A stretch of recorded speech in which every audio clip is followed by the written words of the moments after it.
चाहिए, कश्मीर को भी स्टेटहुड का दर्जा मिलना चाहिए, लद्दाख को भी स्टेटहुड का दर्जा मिलना चाहिए। There are no enemies, there are not friends in politics, it's only arrangements. नहीं, they were not. Farooq Abdullah ने पार्टी से बाहर किया था, बिल्कुल किया था। मैं इसमें कहा था कि तिरंगा उठाने वाला कोई नहीं होगा और तिरंगा हमारे लिए सुप्रीम है। उसके लिए अगर प्रोफेसर साहब, वो एक पार्टी का डिसीजन था जिसमें उनको एक्सपेल किया गया था, क्योंकि उस वक्त तिरंगे का अपमान हुआ कॉन्स्टिट्यूशन द्वारा। वो पीएचडी का अलायंस नहीं थे। आप हम पीएचडी का अलायंस नहीं है, टू बी वेरी प्रिसाइज। मैं आपको क्लियर कर दूं आपके माध्यम से, क्योंकि मैं सीधी बात करता हूं। पैंतीस पार्टी आने वाले वक्त में लोकसभा इलेक्शन लड़ने के लिए और असेंबली इंतखाब 200%। आज तक 370 जम्मू कश्मीर से मनसूख हो चुका है और आज जम्मू कश्मीर की कुछ रीजनल पॉलिटिकल पार्टियां 371 की डिमांड कर रही हैं। बहरहाल मेरे साथ गगन प्रताप जी हैं, जो कि Jammu Kashmir national panthers party से ताल्लुक रखते हैं। इनसे ही बातचीत करने की कोशिश करते हैं। 370 मनसूख हो चुका है। वज़ीर-ए-आज़म हिंद नरेंद्र मोदी जी का ये कहना है कायनात कि कोई भी ताकत जो है जम्मू कश्मीर को 370 नहीं दिलवा सकती। आप 371 की डिमांड कर रहे हैं। देखिए, सबसे पहले मैं क्लियर कर दूं कि आज ये जो कन्क्लेव थी, डोगरा सैनिक समाज पार्टी और शिवसेना का एक जॉइंट इनिशिएटिव था, कन्क्लेव थी ये। और ये आल्ट पार्टी मीट नहीं थी। इसमें जम्मू की पॉलिटिकल पार्टीज, पॉलिटिकल ऑर्गेनाइजेशंस और सोशल ऑर्गेनाइजेशंस ने पार्टिसिपेट किया। इन्होंने हमें भी आमंत्रण दिया था पैंथर्स पार्टी को, जिसमें हरदेव जी थे, मैं था और पुरुषोत्तम परिहार जी थे।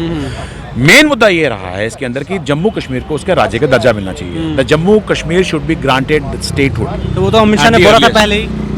बोलने से नहीं होगा, करने से होगा। अब तो सुप्रीम कोर्ट की डायरेक्शंस आ गई हैं। उन्होंने कहा है, सुप्रीम कोर्ट का फैसला तो सर्वोपरि है। सुप्रीम कोर्ट कहता है कि जम्मू कश्मीर को उसका राज्य का दर्जा मिलना चाहिए और जम्मू कश्मीर के अंदर चुनावों की भी डेडलाइन आ गई है कि 30 सितंबर 2024 के पहले चुनाव। लेकिन गगन जी, आपसे मैं जानना चाहूंगा, जिस तरह से फोर्सफुली सुप्रीम कोर्ट ने इलेक्शन के लिए कहा, उस तरह से फोर्सफुली सुप्रीम कोर्ट ने स्टेटहुड के लिए नहीं कहा। वो इसलिए कहा, उसमें मैंने सोचा था मुझे कांग्रेचुलेट करेंगे। ये तो पैंथर्स पार्टी की पिटीशन थी, आपको मालूम है कि हर्षदेव जी ने पिटीशन लगाई हुई थी पैंथर्स पार्टी की तरफ से कि जम्मू कश्मीर में 5 सालों से ज्यादा हो गए चुनाव नहीं हो रहे और यहाँ पर लोगों को डेमोक्रेसी से जो डिप्राइव करके रखा हुआ है। ये जो सुप्रीम कोर्ट का फैसला है, ये हमारी ये इसी याचिका के ऊपर आया है। तो आज भी पैंथर्स पार्टी का मानना है कि जम्मू कश्मीर को स्टेटहुड मिलना चाहिए, क्योंकि स्टेटहुड मिलते ही हमारी प्रॉब्लम रिजॉल्व होगी। और हाँ, कॉन्स्टिट्यूशन में जम्मू कश्मीर के लोगों के लिए उनके जमीन और उनकी नौकरियों की कॉन्स्टिट्यूशन गारंटी होनी चाहिए। 370 को पैंथर्स पार्टी किस तरह से देखती है? जो फैसला that has been abrogated, that has to be accepted now because it is the decision of the Supreme Court.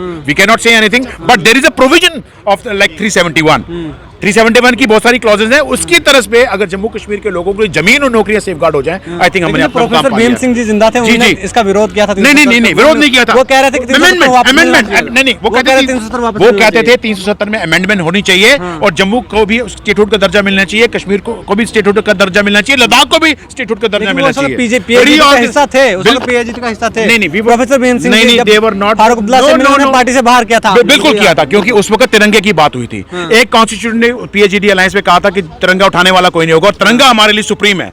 उसके लिए अगर प्रोफेसर साहब, वो एक पार्टी का डिसीजन था जिसमें उनको एक्सपेल किया गया था, क्योंकि उस वक्त तिरंगे का अपमान हुआ वो एक कॉन्स्टिट्यूशन द्वारा।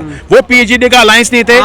हम पीएचडी का अलायंस नहीं है, टू बी वेरी प्रिसाइज। मैं आपको क्लियर कर दूं आपके माध्यम से, क्योंकि मैं सीधी बात करता हूं, घुमाने वाली। आल पार्टी मीटिंग में पैंथर्स पार्टी नहीं दिखेगी। ऑल पार्टी मीटिंग बुलाएगी तो क्यों नहीं दिखेगी? एक अगर आपको कोई इनवाइट करता है किसी फंक्शन में, पीएचडी 2-3 बिल्कुल नहीं, नॉट एट ऑल। हिंदुस्तान की बहुत सारी पार्टी शमूलियत कर रही हैं उसमें बहुत सारी पार्टीज हिंदुस्तान की शमूलियत कर रही हैं। उनको क्या पीएचडी बोलेंगे आप? वो तो एक गुपकार अलायंस है यार, that's a part of A Gupkar alliance. Panthers party को न्योता आएगा मीटिंग्स के लिए, हम बिल्कुल जाएंगे। हम जमहूरियत को रिप्रेजेंट करते हैं यार। हम किसी का, अगर कोई किसी को शादी में बुलाता है, हम नहीं जाते क्या? दुश्मनी बुलाते उसके घर भी जाते हैं। ये तो जमहूरियत है, डेमोक्रेसी है, पॉलिटिक्स है। क्या लगता है आपको स्टेटहुड इलेक्शन से पहले वापस? There are no enemies, there are not friends in politics, it's only arrangements. और जो जम्मू कश्मीर के आवाम को सूट करेगा और खासकर जम्मू के आवाम को सूट करेगा, पैंथर्स पार्टी कितनी तैयार है पैंथर्स पार्टी आने वाले वक्त में लोकसभा इलेक्शन लड़ने के लिए और असेंबली इंतखाब? 200%। गगन प्रताप जी मेरे साथ बातचीत करने के लिए मौजूद थे। आप जम्मू कश्मीर की कुछ रीजनल पॉलिटिकल पार्टियां 371 की डिमांड कर रही हैं। जो लोग 370 को नहीं बचा पाए, आप लोग वो जो है 371 मरकज की भाजपा हुकूमत से वापस लाएंगे। अब देखना ये जरूर होगा कि इन पार्टी की कितनी सुनवाई सेंटर में होती है। ये फिलहाल आने वाले वक्त में पता चलेगा। बाहर आप लोग अपनी राय कमेंट सेक्शन में जरूर दीजिए।